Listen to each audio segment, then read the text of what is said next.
pas s'il y a des cornichons dans la recette de Karine. Bonjour Karine. Bonjour Mais Isabelle. en tous les cas, ce qu'on peut dire, c'est que c'est une recette anti-gaspi.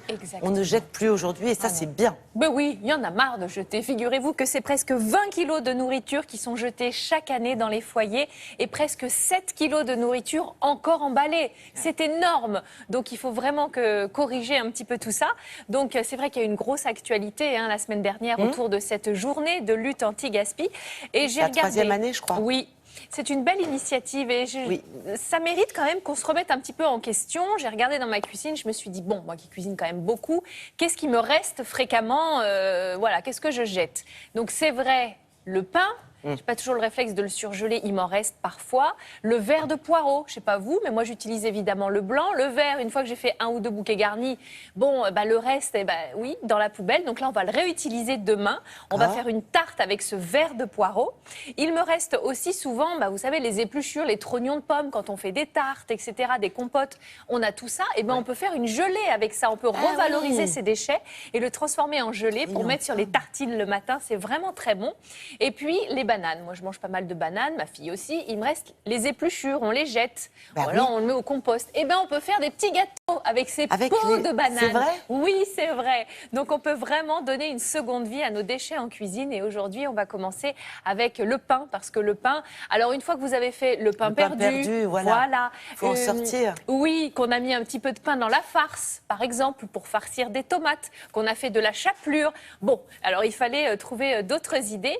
Et j'ai trouvé dans la cuisine italienne une salade, en fait, qui était simplement du pain, une salade de pain rassis, qui était, si vous voulez, réhydratée avec de l'huile, du vinaigre, quelques oignons, un peu de concombre. Cette salade a évolué. Un peu le principe de la brusquette. Oui, oui, oui. Mais revisité. Voilà, cette salade, après, si vous voulez, s'est enrichie quand les tomates sont arrivées. Les tomates sont venues à l'intérieur du plat. Donc aujourd'hui, on est bien loin de la version originale. Mais moi, ce qui m'intéressait, c'était l'usage qu'on faisait du pain. Alors, je vais vous montrer ça. On est parti pour les ingrédients de notre salade pomme-zanella. On a besoin donc de pain rassis. Ça, vraiment, c'est la base. Il vous faudra aussi des tomates, des oignons, du concombre, quelques anchois, des olives noires, des capes, du basilic, de la roquette, de l'huile, du vinaigre.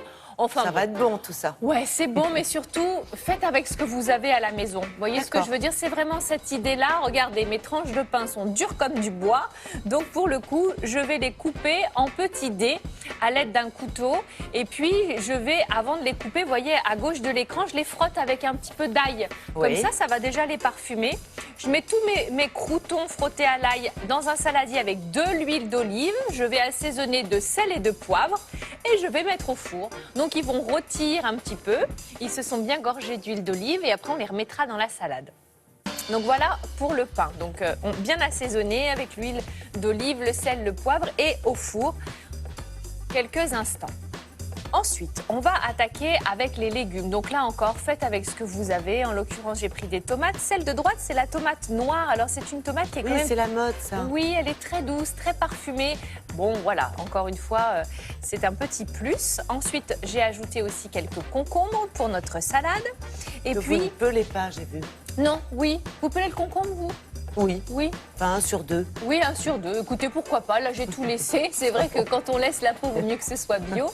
On ajoute aussi des petits oignons rouges et on va bien sûr assaisonner avec un petit peu d'ail, un petit peu de capre. On va ajouter les olives noires, dénoyautées, ça va de soi. Et puis, nous allons également ajouter quelques petits filets d'anchois dans cette salade. Alors, on pourrait s'arrêter là, mais si vous avez aussi des petits restes de salade, de roquette ou quoi, n'hésitez pas. Oui, c'est le moment, quoi. Ouais, de l'huile, du vinaigre, ça bien sûr, c'est très important. Avec aussi du poivre, le sel, on évite, on a déjà des anchois. Donc voilà, ça va saler déjà suffisamment. On peut mettre du balsamique, parce que moi j'en mets partout. Et bien sûr, oui, bien sûr, bien sûr, bien sûr, avec grand plaisir. Un petit peu de basilic aussi, des herbes fraîches, là aussi ce que vous avez, c'est un petit peu la salade fourre-tout, je vous l'accorde bien, mais l'idée c'est voilà, d'utiliser ce qui reste dans le frigo. Vous allez mélanger tout ça et on va mettre les petits croûtons. Alors là, si vous voulez, j'ai mis les petits croûtons à la fin, c'est-à-dire que j'ai fait ma belle salade et je vais rajouter mes petits croûtons par-ci, par-là. Hier, je vous raconte ma vie, mais j'ai refait cette salade et en fait, j'ai mis les croûtons bien avant et c'est beaucoup plus intelligent, comme ça ils vont absorber la sauce, mais bien sûr, et quoi de meilleur que ce pain gratté à l'ail qui a absorbé l'huile d'olive, le jus des tomates. Oh là là. Oh là là là là. Voilà. Donc voilà cette salade de pain. Comment récupérer des tranches de pain tout rassis, tout sec? Eh ben, c'est une façon originale et savoureuse. C'est une très très belle salade, ça fait très envie. Oui. Il y a des ingrédients qui sont comme quoi, avec des ingrédients simples mais bons, Oui.